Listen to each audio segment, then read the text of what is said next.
Hello guys, thank you so much guys for watching.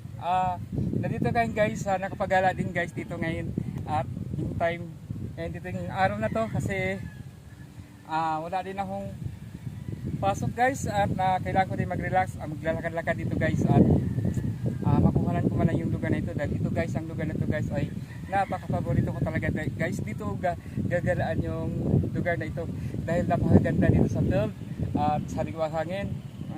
And so guys, wala naman tayong pasok, pwede din tayo guys na mag-exercise dito, magagala at anumang gagawin dito dahil napakasarap ang hangin dito guys. Sobra sarap ang hangin dito, walang pollution kasi maraming guys dito yung mga damo. Kasi yung damo guys, yun ang nag-filtered guys na hindi siya magkakaroon ng alikabok dahil nasalat na siya sa damo kaya hindi na kumakalat na sa hangin yung